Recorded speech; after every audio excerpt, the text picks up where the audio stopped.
but definitely quality is a parameter. It has to be cheap. When I say cheap, time is also money, by the way. Okay, cheap need not always be in the dollar terms. Cheap also would be that how quickly will you deliver, and it has to work efficiently. No point in designing a login screen which is taking ages for a simple authentication to happen. And let me go into the screen, right? So I think this is a dilemma which every product owner is facing in this situation, that it is neither a good product, only two. I mean, many times we in fact get only one out of the three, which is more, I would say, tragic thing, right? But at least we get two. But the problem is we rarely achieve all the three things, right? All the three things are very, very rare to achieve in this scenario. Okay. So let me give you a small exercise. Okay, I'm going to show you a very interesting picture. Okay, and let us not go into the history of this picture, whether it is a real picture, whether it's a trick photography. Let's have a look at this picture. And I want you to observe this picture. Okay, and from the context of product mindset, what exactly comes to your mind? I just want you to think for a minute. And maybe what you can do is you can record your responses on the Jamboard link, which I'm giving. Okay, so I'm sharing you with a Jamboard link. And I would like you to record your responses on this Jamboard link. I'll tell you how it can be done quickly. So when you click on that link, you will come to this Jamboard. And you can just click on this and you can type in your responses here. You need not, you can keep the responses anonymous. Feel free to keep the responses anonymous. So this is the picture. For those of you who just joined in, this is a picture.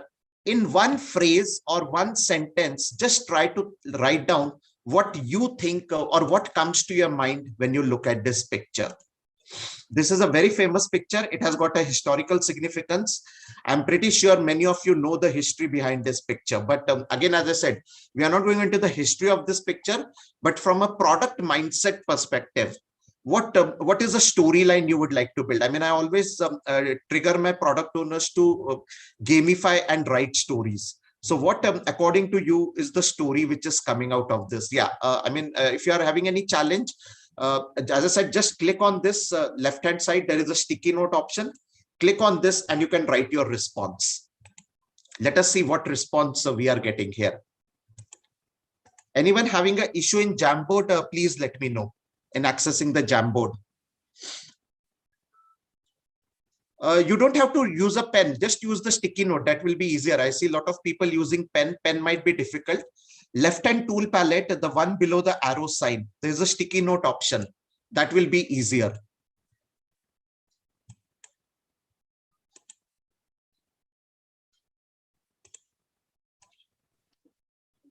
Ashutosh, can you show the picture again, please?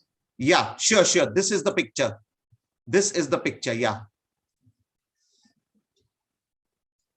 I hope all of you can see the picture.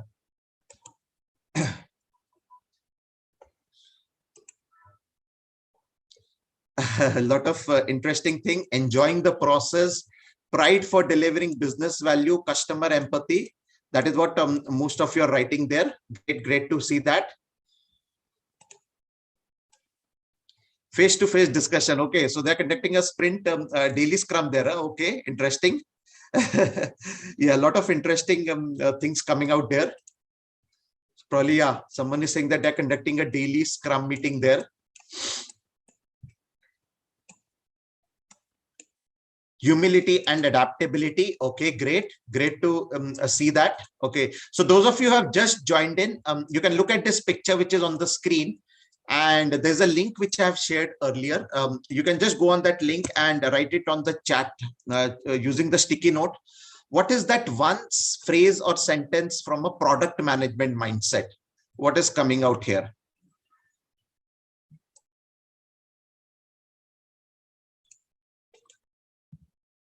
Okay. Yeah, a lot of interesting thing. Inspection, joy of enjoying the success post hard work. Perfect. Yeah. So this is what is shown here right now. This is what all of you are writing here. This is what all of you are writing here in this. Yeah, I think someone is writing teamwork or team something. Pride for delivering business value. Anything else? I mean, I think, I don't know if we do this in our work. Reliability. Okay. Now I got something interesting. Reliability sitting atop a steel rail of a world famous skyscraper in New York. Perfect. Chaos. Okay. Now this one is something very, very interesting. Reliability. Okay. So, okay. Without going further, because I have just 30 minutes, I think, yeah, a lot of interesting points. If you ask me, friends, yes, they are enjoying their product. They're enjoying their free time sitting there. But what they are demonstrating is this. Whosoever has written this, I will definitely stand out this. They are actually doing a live production testing. How many of us are confident about the wonderful product we built, that it will actually survive, not only survive, but thrive in the production environment? This is what the team is doing here. If I look at this picture, the immediate message from a product management mindset is that I have built this product, rather instead of we have built this product, and we are demonstrating to the world that come what may be, it is not going to fall. Right? Our code is not going to bounce off in production environment. That is the reliability. I think I liked really that reliability word. Whosoever has written that reliability word, I really like that.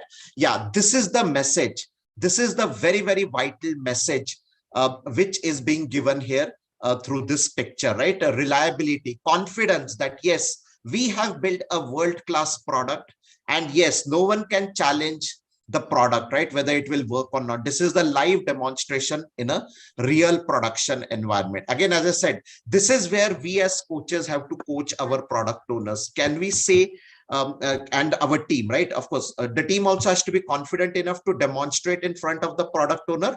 The product owner also has to appreciate the team from the point of view of yes, I mean, this is the proof of the pudding lies in eating, and this is what is coming out of this picture, right? So this is what I wanted to start with. Now, yeah, sorry, any questions anyone has? Okay, I'll move ahead, no issues. Okay, so moving ahead, now let us again look at this picture which is coming up from a coach's perspective. Okay, so let's say you are an agile coach or a scrum master, and you have product. Hello, Priya, can you please be on mute if you're not speaking? Sorry. Okay, so what we have here is how exactly we challenge our product team to come out with innovative products. This is what this 2x2 grid is going to talk about. So on x-axis, we have the technology dimension, and on y-axis, we have the market dimension. Now, let us take quadrant 1. Existing technology, existing market. Okay, if I am developing a product in that segment, believe me, it will be run-of-the-mill product. There won't be any innovation in the product as such. No innovation will come out. If at all any innovation comes out, it will be an incremental innovation. Best example being toothpaste or soap, right? I mean, in India, we say, right? I mean, we try to innovate on the toothpaste, but at the end of the day, it's a toothpaste. It becomes a toothpaste at the end of the day, or it's a soap with a different kind of a texture to it, right? So that's what comes in as a part of incremental innovation, right? Which is new technology. Sorry, you mentioned incremental innovation, and you said there is no innovation. So there is some contradiction. Maybe I believe you want to say less innovation or something. So it's like having a toothpaste and then having a toothpaste for kids created separately with the sugar in it. That is what I meant by incremental innovation. Or let's say adding more salt or adding charcoal in a toothpaste and selling it. It's toothpaste at the end of the day. The product still remains the same. So whatever delta we have is very, very limited to that product. That is what that is what I meant. That is what I meant by incremental innovation. Very little room for innovation, because see, you make out a toothpaste with a salt, your competitors are going to copy it the next day. Okay, there's no hidden formula unless you patent it. Okay, unless you patent it, but I don't think you will be able to patent that formula. So that is where most of us get stuck. When we say most of us product owners, most of us get stuck here. Maybe a login screen, I add one more GIF file into it, and I try to make it attractive. Okay, let's go to quadrant 2. Quadrant 2 is existing technology but new market. So you're just expanding your business. As such, again, very limited innovation. It is only the scaling what you are able to do, mass production. You're just able to do something like a mass production. So I start up, let's say Dunzo or a Zomato or a Swiggy, right? I mean, the technology is existing. I just start with, let us say Mumbai first, then move to Chennai, then move to Delhi. I'm just scaling up my business operation. As such, the product differentiation is very, very less. Okay, the product differentiation as such will be very, very minimal in quadrant 2 again. Now comes quadrant 3 and quadrant 4. Now, quadrant 3 is new technology, but the market is same. Okay, the market is going to be same, but it is new technology. The classic example of this being RuPay. Right, RuPay is a credit card franchisee launched in India, competing with Visa and MasterCard. That will come here. Okay, market is same, right? Or Reliance Jio. They completely changed the paradigm, right? Earlier, voice was the language in which we used to buy mobile connections in India. They completely changed the paradigm to a data. They're talking in terms of data. Or Amazon. So new technology, but the market remains the same. These are disruptors.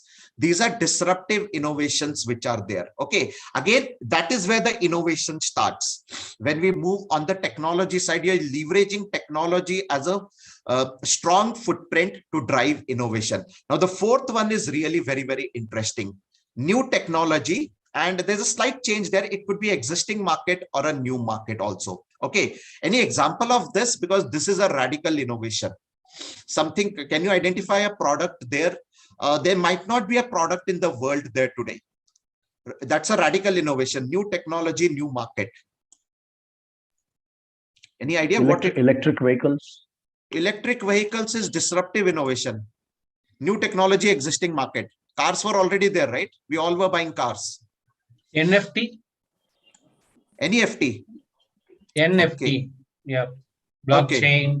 NFT, digital currency, Correct, crypto. Central bank digital currency. Cryptocurrency, yes. Yes, cryptocurrency can be an example of that. Yes, cryptocurrency can be an example of that area. Or let us say, I mean, I sincerely hope this happens, what you're going to see on screen. COVID tablets. COVID tablets, if they come out, that will be a radical innovation. That will be a radical innovation which will be there, right? I mean, something which actually people will lose out at, that fear factor will go out of the team. But Ashutosh, the COVID, the virus was there for more than 100 years. So 100 years, no? COVID the virus, corona, no? sorry, the corona is the base of it, and corona is there for more than 100 years. So Corona is there, but the form is not there, right? I mean, COVID, see, again, I don't think it was there for 100 years. Maybe I'm not an expert in that. Or metaverse, I think someone has put in the chat. Yes, metaverse can come in here. Yeah, okay, I mean, browser, right? I mean, we are all so much used to Edge, Chrome, and all those browsers. But metaverse can be an example of radical innovation. It completely disrupts. Like, there are those products, right? I mean, I don't know if it is the right forum to talk about them, but you can actually create a parallel profile of yours, right? I mean, you live in a virtual world. You can do a job in that virtual world. I mean, all that, I think metaverse has enabled that, right? That is a complete disruption. Now, why I'm talking about this chart basically is, why I'm talking about this chart basically is that most of us coach our product teams here in 1 and 2 quadrant. Most of we as coaches, we end up coaching here. One important thing as a coach to bring about a product thinking mindset is we have to shift them to here. We have to shift our product mindset or our product owners in thinking beyond the obvious, because 1 and 2 will have a limited, I'm not saying that it won't generate business value. It will definitely generate a business value, but that will be very, very limited in nature. It will have a shorter shelf life, right? And the way the disruptions are happening today, it will have a very, very shorter shelf life. But if you are able to motivate your product teams to move towards 3 and 4, to think beyond what is visible to the normal eye, that is when you will end up into either a disruptive innovation, or you will go, you will take them into a radical innovation. So that's the area, that's the element where you will have to do the coaching, or that's where as a coach, you will have to change the narrative of your product mindset thinking. So if your teams are thinking in the traditional way, what is going to happen is they're just going to think about 1 and 2, right? Some minor things they will call as innovation, and then they will try to push it. But in reality, it may not give you those many returns. Okay, so this is where I wanted to talk about think out of the box, or come out of the box and challenge your product teams to think beyond the existing technology and existing market. Okay, moving ahead. Okay, moving ahead. I think all of you would have heard about, I mean, a similar model. All of you would have heard about the three lenses of innovation. For a product to be successful, it needs to have a viability, it needs to have a technology, and it needs to have a desirability. Okay, the three Venn diagrams have to intersect with each other, and then only we say that a product is a successful product. Okay, now there are some interesting things if only 2 out of the 3 are present. Okay, so let us take an example. Let us say, for example, that only 2 out of the 3 are present. Okay, so let us say that business viability is there. Okay, business viability is there for the product. Desirability is there, but the technology angle is missing. Why is it called as an emotional innovation?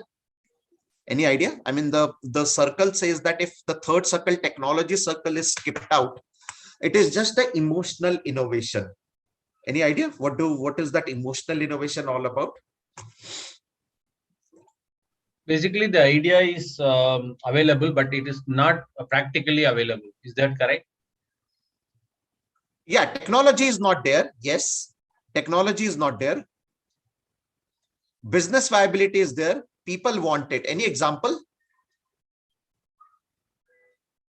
Any example of a product which you think could be fitting in here? Earlier, it used to be like traveling to space, but now that is also, getting it by SpaceX. But yeah. 50 years back, traveling to space or traveling to moon, or driverless car 25 years back. Right. Driverless car 25 years back. That will be the best example here. It's just a wish list. Right. It is my wish list. It is an emotional innovation. COVID vaccine in April 2020. Wish I had a COVID vaccine in April 2020. It is just a wish list. Everyone wanted desperately. The business viability was there. 6 billion people of the world were looking for it, but there was no technology viability. It is just an emotional or an aspirational scenario. Something nice has to happen, right? Oh, wish it was something like this. Right. So yes, I mean, that is an emotional innovation, what we call it. Now let us take the second one. Let us take the second one and let us try to understand the second one. Viability and technology is there. The product is viable. The product is technologically feasible, but people don't want it. People don't want this product.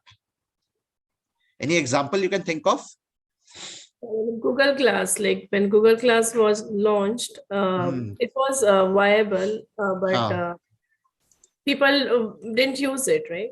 So eventually it didn't pick up the market. Correct. So basically the business viability is there, and obviously Google has invested so much in product development. Technology is there, but people did not want it, or people were reluctant to go for it. Yeah, the example of that can be Google Class, right? That can be one example of it. And what about the third one? People want it. Okay, technology is there, but business viability is not there. This is a process innovation. I mean, the business is not willing to take it forward.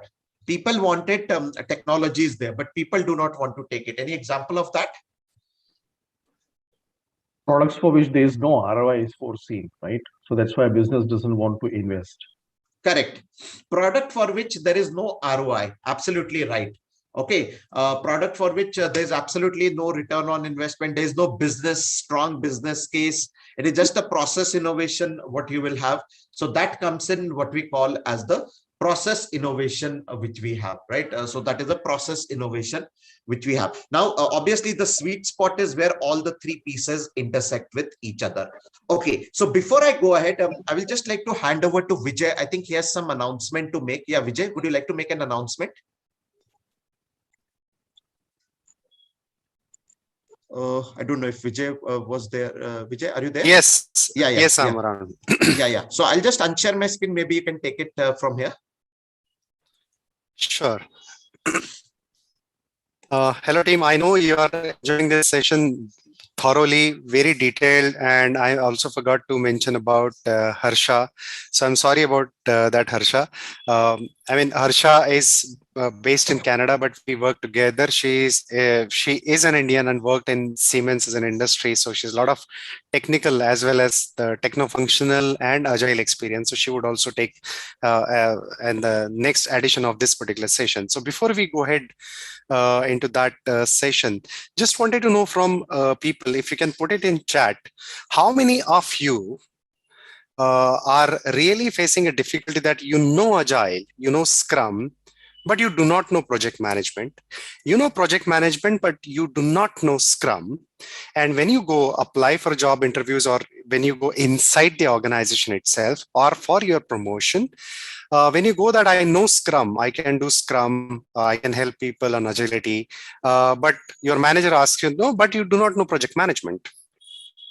Now, when you know project, they say you do not know Scrum. When you know both, they tell you that you do not know how to do it better together. How many of you have come across? If yes, please put it in chat. Yeah, yes, I did. Just put it in chat, please.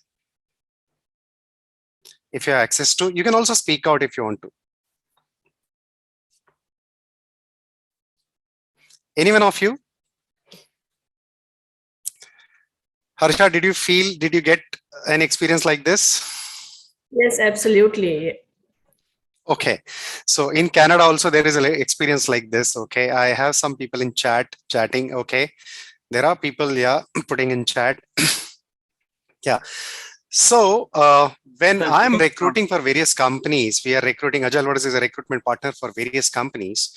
We also get to know the same requirement from our people in the recruitment panel there. They say, see, we know Agile has taken the market by storm, but as a legacy or our company, we also believe in projects. So we want people who know Agile as well as project and how it works together.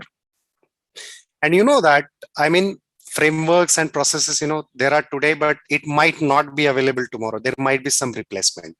So with that, we have actually brought in together something called as best of both the worlds. So if you go for any of the Scrum certifications, that costs you roughly around 550 minimum, I'm telling you, or 25,000, and there is a renewal fee to it. Okay. So if you just want to understand Scrum or Agile. Okay.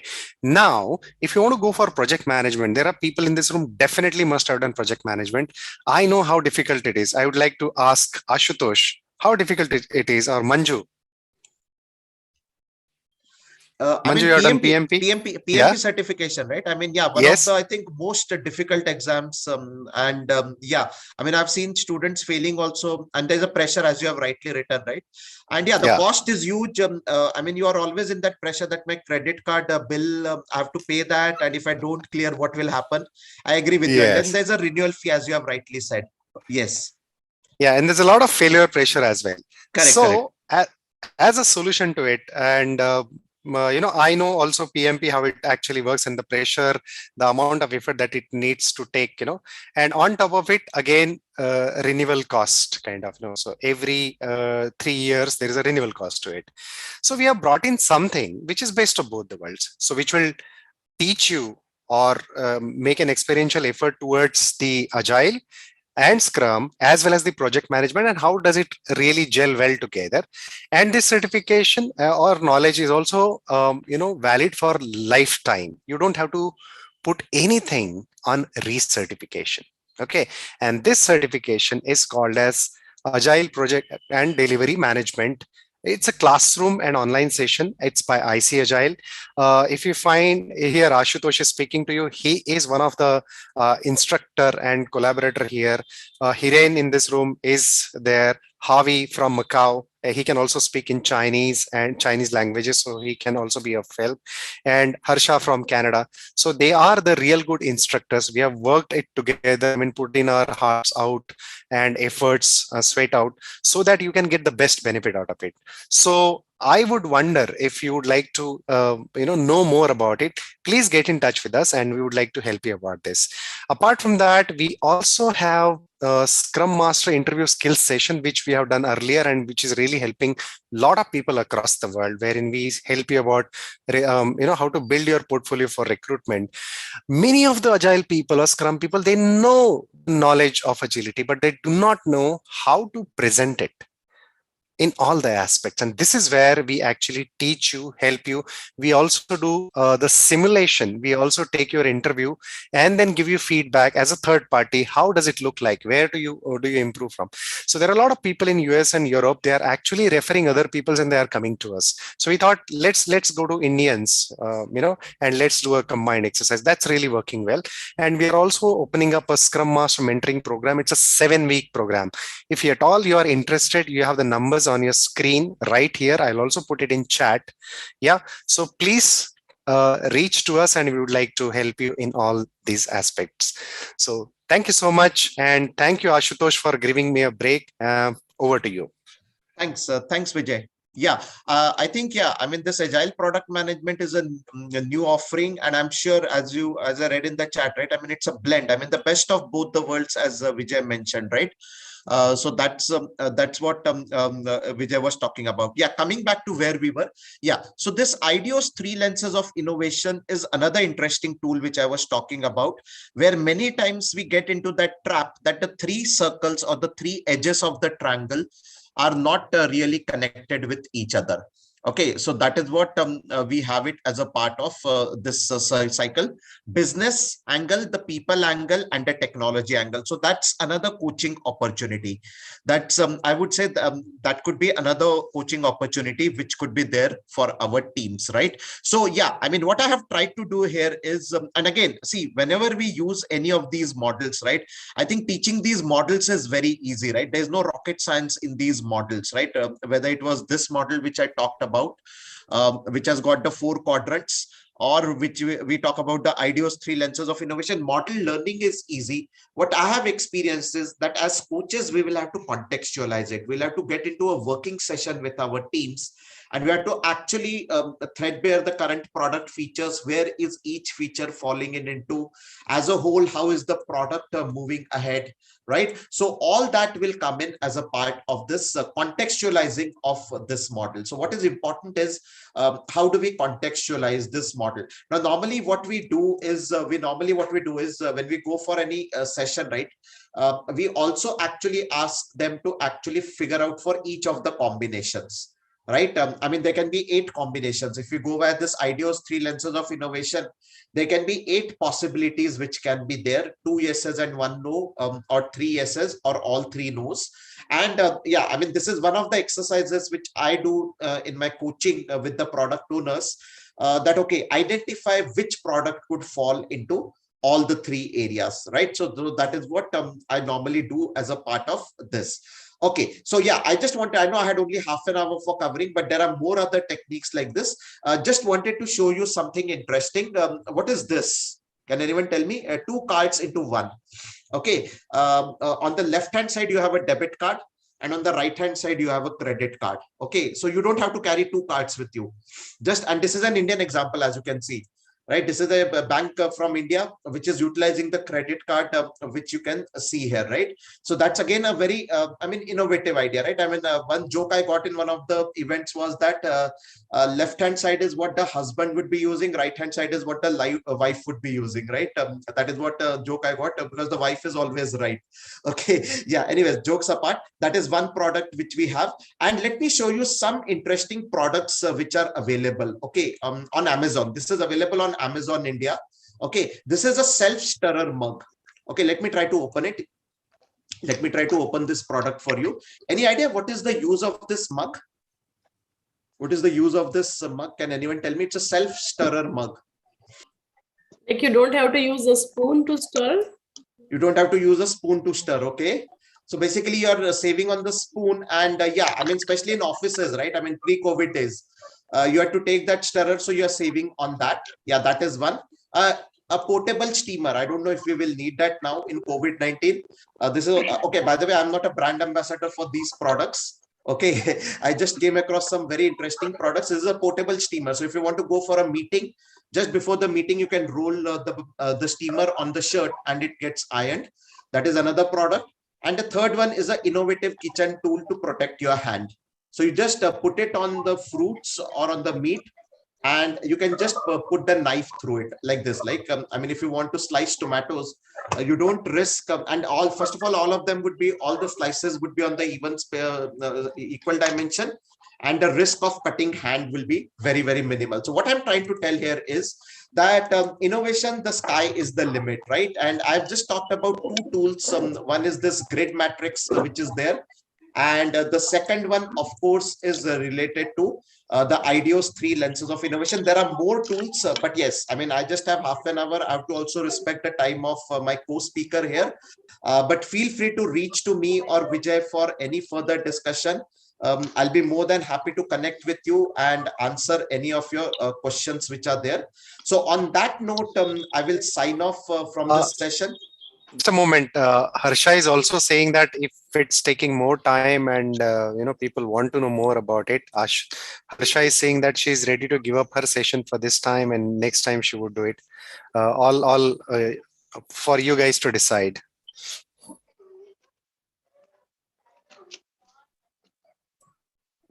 I mean, if people are bored of hearing me, I'm okay. That's okay. Yeah, but maybe yeah. Ashutosh, if you have more, I think we can continue. Okay. It depends on how many slides, Ashutosh. Yeah. Yeah, depends. No. I mean, I had time boxed it to 30 minutes. Obviously, there are a couple of slides which I have also, which I can put in here. But this is what I had thought to cover 2 of the most important techniques which were there. Right? So then it's fine. Then it's fine to move on because you're on the last slide, I think. Yeah. Yes. In any case, we can have a part 2 of this session. I'm okay to talk about. Oh yeah. Yeah. Sure. Yeah. You're welcome.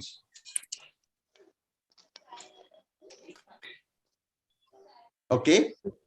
Yeah. Any questions? Feel free to ask here. I mean, any questions? We can take up quick questions, maybe for 2 or 3 questions. If anyone has any questions, feel free to unmute yourself and ask questions.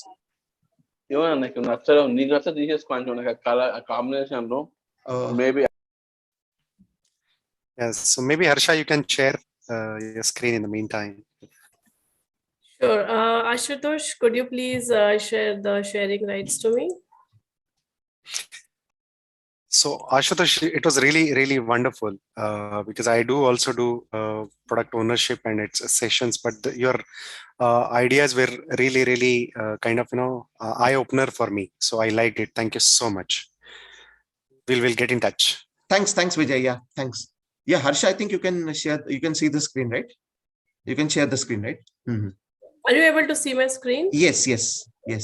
So thank you so much, Ashutosh. It was a great session and a very interesting session as well.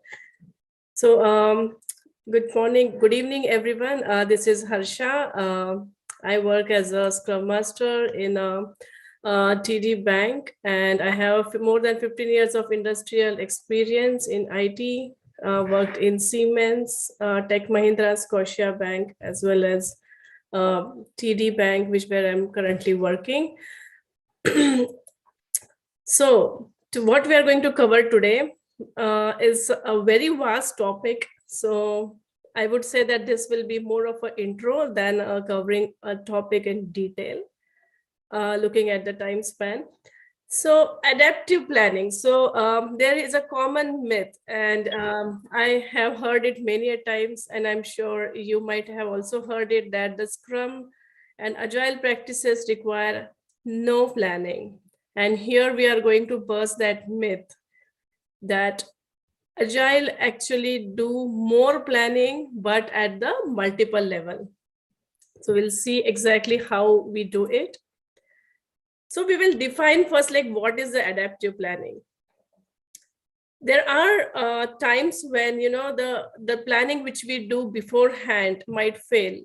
And the airplane landing is the best example, where, the aircraft have many more number of people, and the airplane pilot has to continuously inspect and adapt depending upon the temperature, the weather condition, the runway conditions, the traffic, and decide on, do its planning on the fly and land. And while doing that, however, the amount of upfront planning we do, it can always fail over here. And even though you might be able to agree with this example, the best example is our daily, driving in the traffic, right? Regardless, we have the license and we know all the rules of driving. But when you're actually on the road, we have to continuously inspect and adapt. What do you say, friends? Do you agree with that? That we have to continuously do adaptive planning while driving? Yeah, very much, Asha, especially in a country like India. Exactly.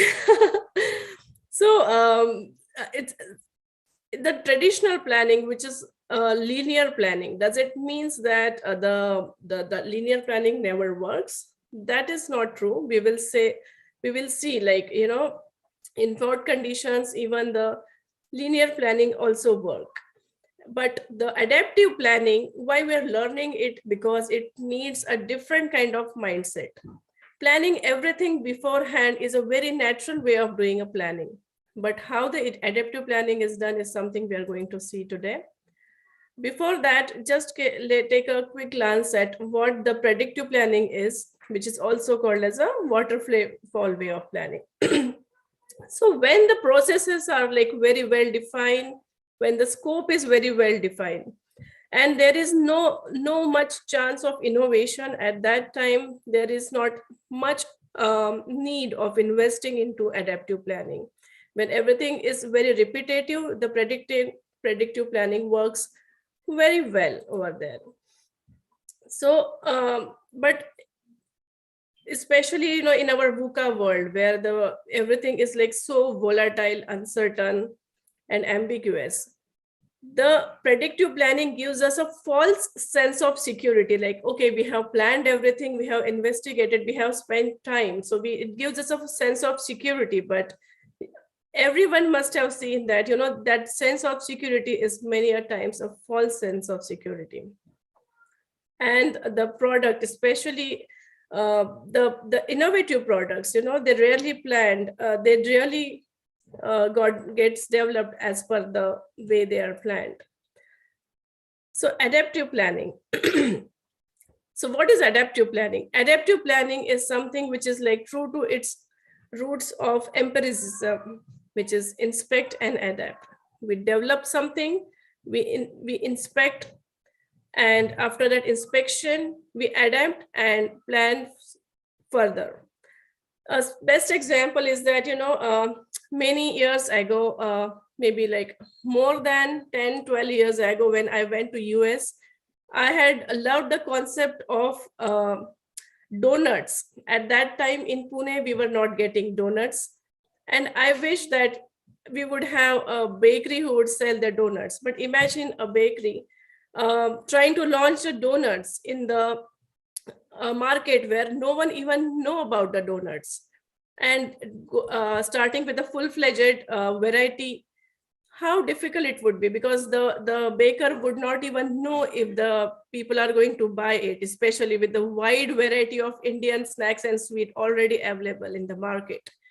So they would launch with something, something which is like smaller, maybe a basic flavor or the type of a donut, and inspect the market, whether the people are liking it, and depending on their feedback, adapt and take it further, take the business further. So as I said, that adaptive planning is all about inspection and adaptation. And it is not something that because we are doing inspecting and adapting, that means that we are not producing any planning artifacts earlier. Yes, we do have a certain level of planning which we do before we start producing something. And but the detailed plan is kept till kept pending till the last responsible minute. It means that However, higher level plan we create in the beginning, we make sure that we are having a detailed plan just before entering into the first state of actual value delivering sprints. And to it basically gives a good balance, that we are not doing too much of planning in the beginning and we are spreading that planning. So there's a perfect balance. And again, we here acknowledge the fact that even though we are doing a little bit of planning in the beginning, we are ready to do the replanning once we see any feedback or once we have any challenges that we face.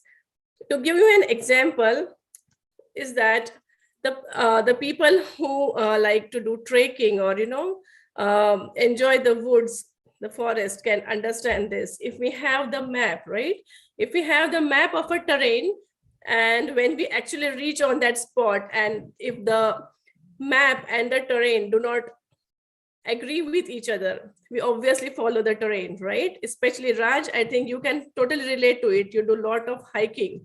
So this is like a perfect example that, we do some kind of planning, but we are always ready to change the course according to the current situation.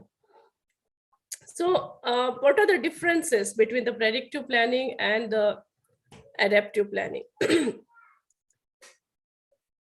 Adaptive planning is planning driven. Planning driven means we are acknowledging the fact that we are going to plan again and again. Whereas the predictive planning is plan driven, which is like the plan is already laid out in the beginning and we have to keep on following that plan. There is not much scope of replanning again and again there. Requirements and scope flexibility. As the market requirements changes, as the scope changes, we are able to accommodate that because we haven't planned too much further. We have not invested much in the planning. So there is a scope of involvement of the changing requirement and scope in the plan very easily. Whereas in the predictive planning, the requirements and scopes are already fixed. And even the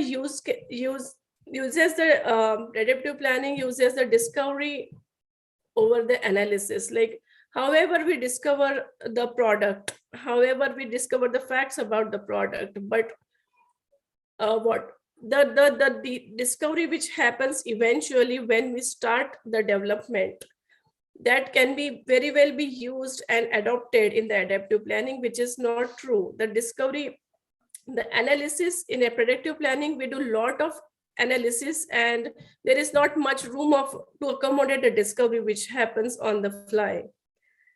Again, the initial upfront design is created in the basic initially upfront design is created in adaptive planning, whereas a very big and intensive upfront design is created in the predictive planning. And the architecture, again, as the scope and requirements evolve, again, the architecture also evolves and there is again a scope for it. Whereas in predictive planning, because everything is so fixed, the architecture is predetermined. And even the estimates, there is a scope of revising the estimates as well in adaptive planning, depending on what exactly the customer really want based on the feedback. Whereas the estimates are given in upfront in the predictive planning, and most of the time you might have experienced that the estimates always get blown up and we always have the extended estimates in the predictive planning. Even the forecast, what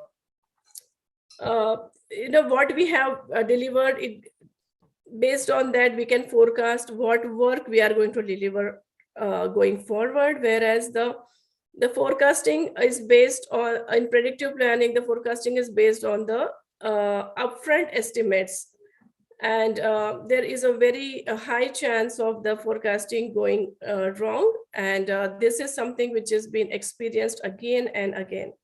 And the business requirements, basically the business requirements are like prioritized by value to the business. So predictive planning is very much about the output and the value of that output than just the outcome. And in predictive planning, because everything is done beforehand, all the requirements are treated as equal priority. Whereas we can totally relate to the fact that the requirements prioritization keep on changing as we move forward further into the project. Along with that, I would like to conduct a quick test or a quick fun session here on Slido. I would like to request you to join Slido if you guys are okay. Or all Can right. you share the code, Harsha? Just a minute. But again, the question to all our friends, are you, could you please open the Slido application where we can, let me stop sharing and share the Slido application. I'm typing the name of a website. You just need to go to Google and click on slido.com and enter the code which I'll be sharing on the screen.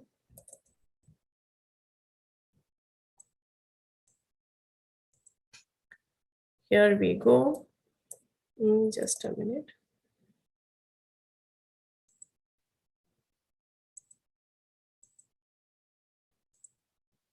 All right, so the application code is on the screen. It is 186812.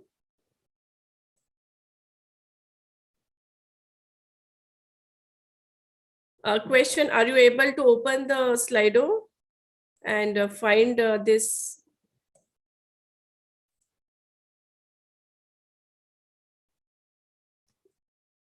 Are you able to access the code? Yes, Harsha, I'm able to access. All right, so let's start with the quiz. I hope you have fun over here.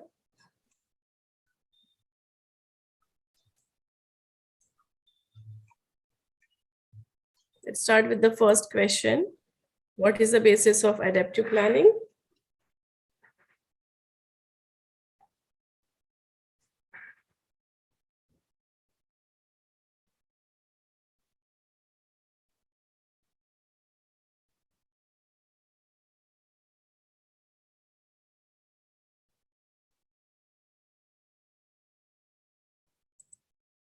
All right, and the correct answer is empirical roots of inspection and adaptation.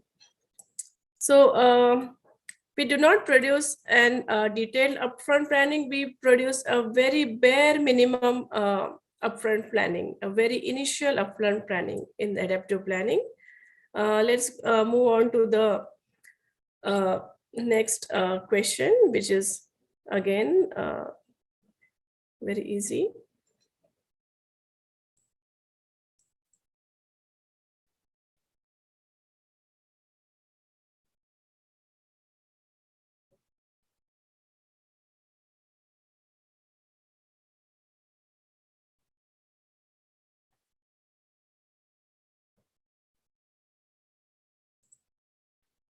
All right, thank you.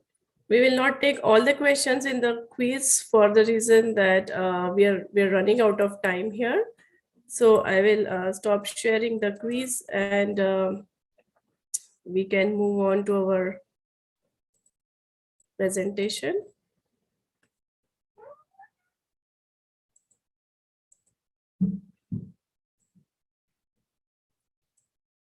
Just a minute.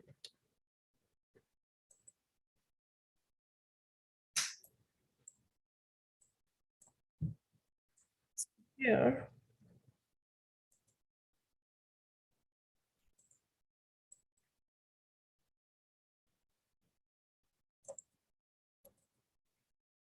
All right, so thanks for the quick quiz answers. We will jump on to the how to do the adaptive planning. As I mentioned earlier, that we do a lot of planning in Agile, but it is spread into the multiple levels. So why we plan at the multiple levels is again so that we can keep getting the feedback, and we can basically we can run down the strategic vision. The vision which the company has can be further run down to the team. So the first and the topmost layer of the adaptive planning is the strategy planning. It is done at the C-level executives, which is at the CEOs, CTOs. So we will not go much into the strategy planning because that is, I'm not sure if that is what we have in the participants today. But they always, at the strategy level, there is always a strategic vision which is defined for the company. And we will see how that strategic vision runs down to the portfolio planning. So portfolio planning is the next level in our adaptive planning, where it determines which products to work on and in what order. So by when we say which products to work on, do we think that it is always the new products which are part of the portfolio planning? That's not true. Portfolio planning contains the products which are new to the company as well as the in-progress products, because we need to sequence, like, how we can get the maximum profit out of the entire portfolio. It can be developing the in-process product, and as well as it can be a new product by introducing a new product. Here, the participant includes the internal stakeholders, the product owners for the individual product owners, and sometimes and the senior architects and the technical leads as well. So based on the inputs from all these individuals, the product portfolio planning is done. So how exactly we determine, like, which product stays in this portfolio backlog and which products can wait to get in that? How do we apply the economic filter? As I said, that we need to make sure that we have the maximum benefits, like maximum profits. So how do we make sure of that? So there are certain strategies. I will share one of the strategies with you along with the so one strategy is by evaluating the cost of the delay, duration, and the scheduling approach. Here, if the cost of delay is same for all the products and the duration of the project or the product development, if it varies across the project, then we would do the shortest job first. If we do the shortest job first, we would get like more profit. If the cost of the delays varies for the product and the duration is same, then the high delay cost product would be taken for development first. And I will give you an example of what exactly it means later. If the cost of the delay varies and even the duration varies, then there is something called as a weighted shortest job first analysis is done, and it is done by dividing cost of delay by duration. Here, this is a question to the all of us. You can see on the screen there is a project A and there is a project B. Project A has a higher return of investment and then project B, which is just the 15%. But the cost of delay for project A is $5K, and for project B it is $75K. Can someone help me with which product you would put higher in the portfolio backlog? Something which has got the higher return of investment, or higher cost of delay. Can someone help me here? Just a guess at least. Yeah, Venkat has mentioned Project B in the chat, if you see, Harsha. Project B, that is correct. Venkat, would you like to elaborate why you think that Project B should be taken on a higher priority? Yeah, thank you, Harsha. Maybe here you see the cost of delay is 75K. Yeah. Based on even this formula also, when we go through this formula WSJF, so we need to start the project B first. Yeah, exactly. So, return of, thank you, Venkat. I really appreciate.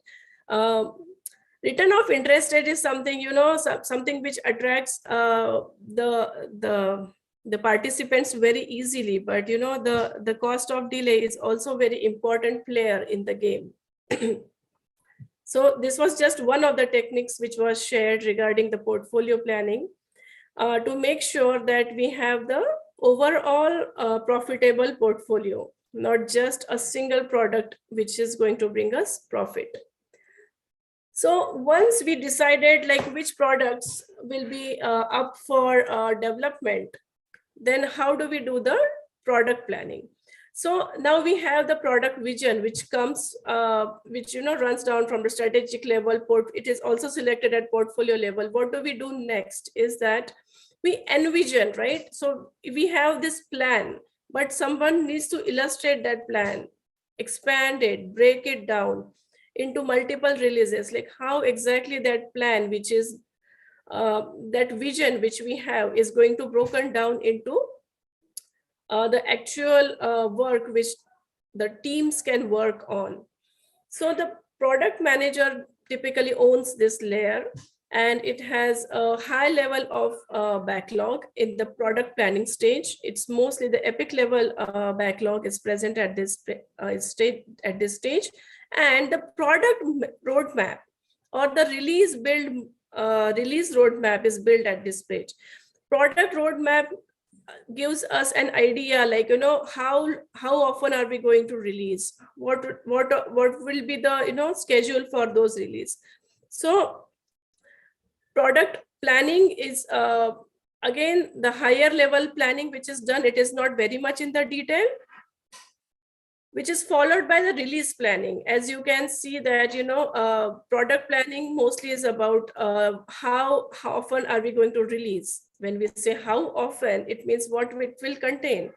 So release planning is all about creating the release backlog, and release planning is done just before we start our 0th sprint, just before we start our first sprint, before we create any value, before we start any value creating sprints. So at this time, this is mostly a trade-off between scope, date, and budget. So to have the budget, to know the budget, which drives the date as well, we need to know which are the must-have items. In the scope, what are the nice-to-have backlog items, and which items can be skipped in order to honor the date. Along with that, again, product owner owns this level of planning, and the release plan is created based on the prioritized backlog. Here, the backlog is created based on what are the highest priority items which goes in that release. And this release in term is made of iterations. So we will give a quick overview of how the release is broken down into iterations. But before that, why it is so important to have the release plan which is smaller and have frequent releases. You can see what happens when in the single release economy. In single release economy, we start getting the profits only at after the development of the entire product, the one single big release. What happens, the small companies, like some small startups who do not have who are really working on their product, and they really want the finance which is coming out of those profits. If in any case, if there are any delays, which generally happens in a typical waterfall model, they can very easily reach to the bankruptcy level. Here it is very important that if they plan their frequent releases, then the profit will start coming in early in the life cycle, and those profits which are coming in due to the first release, the smaller release, will fund the subsequent release of that product. Does it make sense what I'm trying to explain here? Why do we need the frequent releases? Of course. Definitely, Harsha. And also, apart from going early to the market, right, there's also an opportunity to get an early feedback from the customers. And then as to your topic about adaptive planning, right, inspect and adapt and try to make the product more relevant, more useful in the hands of customers. Thank you. One more advantage is not coming up with many features, coming up with minimum viable product, very basic features, and see how the customer feedback and reaction. Then you can able to inspect and adapt. So that's another reason.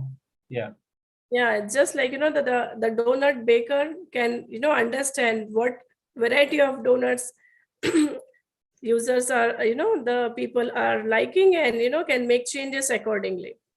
Thank you so much, Hiren and Vijay. So how the release plan is broken down into the sprints. It's not like how, it is just that even though we do the detail level of planning in the beginning of the every sprint, we do some kind of we create some kind of release plan, as in how many sprints are we going to complete the number of features which we have selected for this release. Let's jump on to the release planning. As we all are aware of that, the release planning is done by the team, and the product owner again owns this. The stories in the product backlog are being refined in the backlog refinement sessions. There the exact details are being added, so that the planning, the detail level planning we have been holding off till now, all the details are added, and at the end of the sprint planning, we start creating a value. And there's one last level of planning, which is a daily stand-up meeting. Daily stand-up meeting, over there, all the team members gather and they decide, they plan for that day. So daily stand-up is the last level of planning, last level of a detailed planning, which we do and we execute it over there. So these are our all levels of planning. And this is the hierarchical view, which comprises of like how the product vision from the strategic levels runs down to the product planning, where the product backlog is created, product roadmap is created, how the product backlog is been divided into the releases, and how the releases are divided into sprints, and how each sprint is divided into a daily work which is done by all the team members in the Scrum team. So hope you find this session useful. And is it okay if I conduct a quick, what do you say, a very quick quiz? I know we are running out of time. I just want to know from the audience, is it okay if we take 2 or 3 questions? Yes, please. Yeah, sure. Thank you. Will it be the same code, 186812? No, we will change our code, and the code for doing adaptive planning is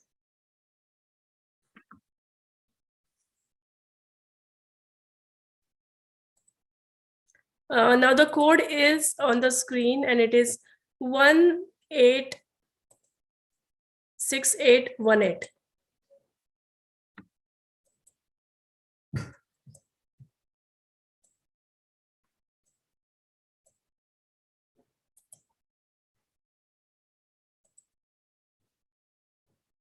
All right, we will start with our first question.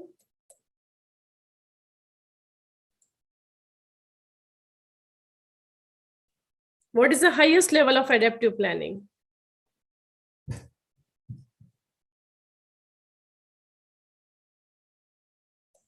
Yeah, everyone has got correct.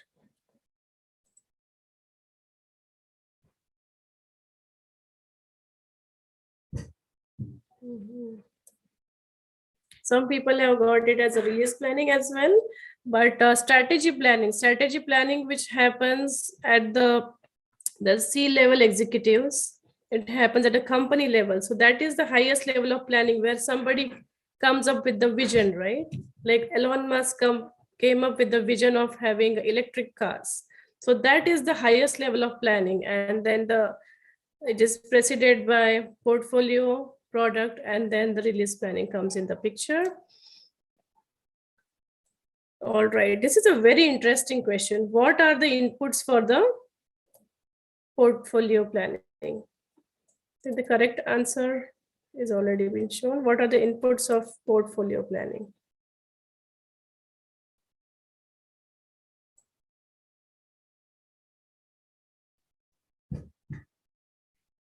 Yeah. Thank you for the correct answer. This question is very interesting because, you know, in the planning onion, we see that the portfolio planning is on the higher level as a product planning. So many of the people tend to think that, you know, only the strategic vision is the input for the portfolio planning. But along with strategic vision, even the product planning is also an input to the portfolio planning. In product planning, we define the releases, what features are going to get inside, right? What is the budget, what ROI we are going to get. So all those product planning activities which we do, they are the input for the portfolio planning. And we'll take just one last question here. That's regarding the why Scrum favors smaller and frequent releases.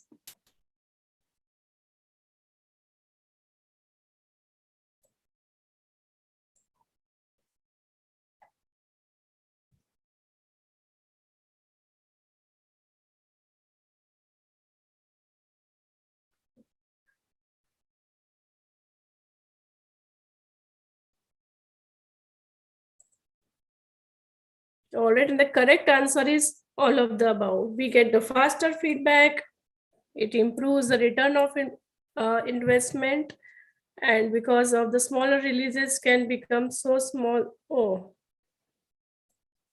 that it is. So the third answer may not be accurate. So that's why all of the above is not accurate. Yeah. My mistake. Sorry about that, and thanks for correcting.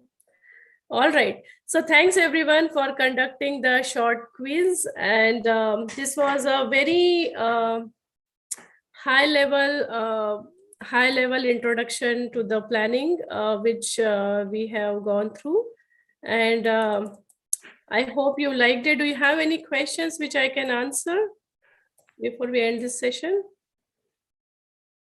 Okay, first of all, Ashutosh and Harsha, I think, yeah, the slides are very interesting, very unique. It was good. Only thing what I felt, maybe Manju, you can take this if possible. I think this one, either this today, maybe Ashutosh can present, and maybe this actually, I still feel this is a 2 sessions combined into one, and it